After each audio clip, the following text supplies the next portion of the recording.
આજે આપણે ઘરે જ હેલ્ધી, ટેસ્ટી અને એકદમ ક્રિસ્પી એવી જુવાર મિની કૂકીઝ બનાવીશું, અને એ પણ ઓવન કે એર ફ્રાયર વગર. આ જુવાર મિની કૂકીઝ ઘરે ખૂબ જ સરળતાથી તૈયાર કરી શકાય છે. તો ચાલો તેને બનાવવાની શરૂઆત કરીએ.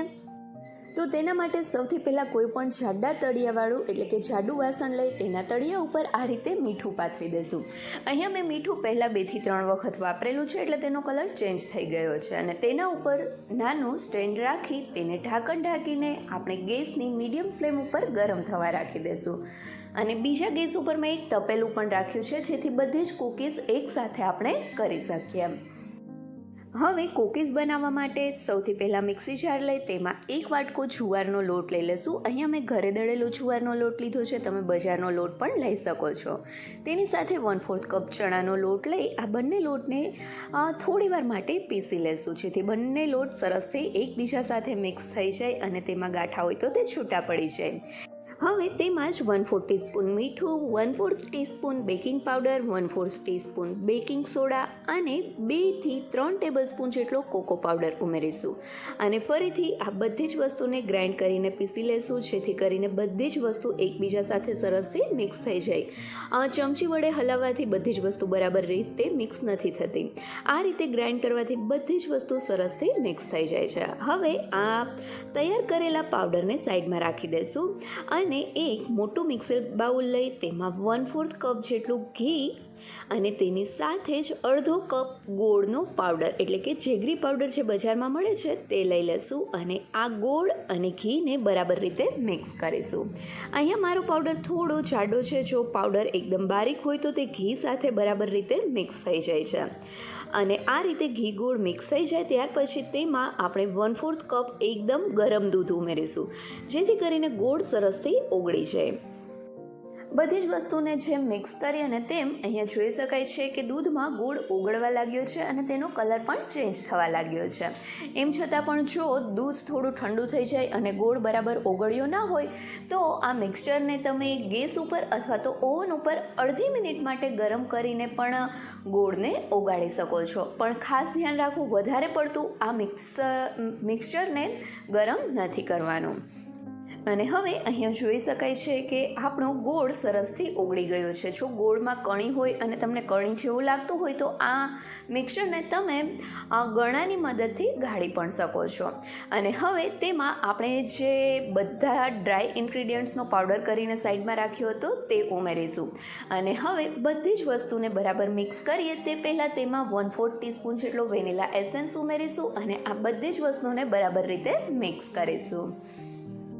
થોડી વારમાં જ અહીંયા જોઈ શકાય છે કે આપણો આ કૂકીઝ માટેનો લોટ બંધાઈ ગયો છે. આ મિક્સચરને હાથમાં આ રીતે ગોળ ફેરવીને ચેક કરી લેવું. જો આ રીતે તેનો શેપ અપાઈ જતો હોય એનો મતલબ છે કે આપણો આ લોટ બંધાઈને તૈયાર થઈ ગયો છે. તો હવે આ લોટમાંથી આપણે કૂકીઝ બનાવીશું. તો તેના માટે થોડો લોટ હાથમાં લઈ તેને થોડો એવો મસળીને તેની આ રીતે નાની નાની ગોળ કૂકીઝ તૈયાર કરીશું. આ રીતે નાની ગોળ ગોળી તૈયાર થાય ત્યાર પછી તેના ઉપર આ રીતે બદામનો ટુકડો ઉમેરીને તેને થોડું ઉપરથી પ્રેસ કરી દેશું. અને આ રીતે આપણે મિની કૂકીઝ તૈયાર કરીશું. અહીંયા તમે નાની અથવા તો મોટી બંને રીતની કૂકીઝ તૈયાર કરી શકો છો, પણ નાની કૂકીઝ દેખાવમાં સારી લાગે અને એક જ બાઇટમાં આપણે આ કૂકીઝને ખાઈ શકીએ છીએ. અને અહીંયા તમે જોઈ શકો છો કે આ કૂકીઝને શેપ આપવો કેટલો સહેલો છે. ઇનકેસ જ્યારે તમે કૂકીઝ બનાવો ત્યારે ઉપરની સરફેસ એકદમ લીસી ના થાય અને તેમાં થોડા ક્રેક્સ થાય તો પણ ચિંતા નથી કરવાની, તે કૂકીઝ પણ ખાવાની એટલી જ મજા આવશે. તો હવે આપણે આ જ રીતે બધી જ કૂકીઝ બનાવીને તૈયાર કરી લઈશું. અને આપણી આ બધી જ કૂકીઝ બનીને તૈયાર થાય ને ત્યાં સુધીમાં જો હજી સુધી તમે મારી ચેનલને સબસ્ક્રાઈબ નથી કરી તો નીચે આપેલા સબસ્ક્રાઈબ બટન પર પ્રેસ કરો અને બાજુના બેલ આઇકન પર ક્લિક કરો, જેથી તમને મારા નવા નવા વિડીયોનું નોટિફિકેશન મળતું રહે. બધી જ કૂકીઝને સેપ અપાઈ જાય ત્યાર પછી હવે આ કૂકીઝને બેક કરવા માટે આપણે જે કડાઈને ગરમ કરવા રાખી હતી તે સરસથી ગરમ થઈ ગઈ છે. તેમાં આપણે ધ્યાનથી આ પ્લેટ રાખીશું, કેમ કે કડાઈ અત્યારે ફૂલ ગરમ હોય, એટલે ધ્યાનથી પ્લેટ રાખી તેને ઢાંકણ ઢાંકીને આ કૂકીઝને આપણે 15થી 18 મિનિટ માટે ગેસની મીડિયમ ફ્લેમ ઉપર કૂક કરીશું. અહીંયા આપણે ગેસની ફ્લેમ મીડિયમ રાખવાની છે, નથી વધારે લો રાખવાની કે નથી વધારે હાઈ રાખવાની. 18થી 19 મિનિટ પછી ઢાંકણ ખોલીને ચેક કરીએ તો અહીંયા જોઈ શકાય છે કે કૂકી ઉપરથી થોડી કડક અને નીચેથી તેનો કલર ચેન્જ થઈ ગયો છે. અહીંયા કૂકીઝ એકદમ કઠણ નહીં થાય, કૂકીઝ અત્યારે હજી સોફ્ટ જ હશે, ગરમ હશે ત્યાં સુધી, પણ આ ઉપરનું લેયર થોડું કઠણ થઈ જશે. જે કાચી હોય ત્યારે સોફ્ટ હોય ને એટલું સોફ્ટ નહીં હોય, થોડું કઠણ થઈ જશે. તો હવે આ સમયે આપણે કૂકીઝને આ કડાઈમાંથી બહાર કાઢીને ઠંડી થવા દેશું, અને ઠંડી થયા પછી આપણે કૂકીઝને ચેક કરીએ તો અહીંયા જોઈ શકાય છે કે આપણી કૂકીઝ એકદમ ક્રિસ્પી થઈ ગઈ છે અને અંદરથી સરસથી પાકી ગઈ છે.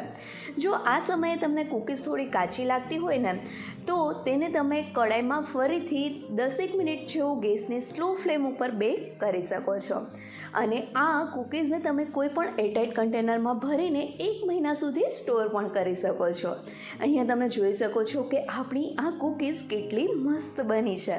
તો હવે તમે પણ ઘરે બાળકો અથવા તો મોટાઓ જેને બિસ્કિટ ખૂબ જ ભાવતા હોય તેના માટે આ કૂકીઝ જરૂરથી બનાવજો, અને મને કમેન્ટ કરીને કહેજો કે તમને આ રેસીપી કેવી લાગી. જો રેસીપી ગમે તો વિડીયોને લાઇક કરજો અને તમારા ફ્રેન્ડ્સ સાથે શેર પણ કરજો, અને હા, મારી ચેનલને સબસ્ક્રાઈબ કરવાનું ભૂલતા નહીં. Thank you so much.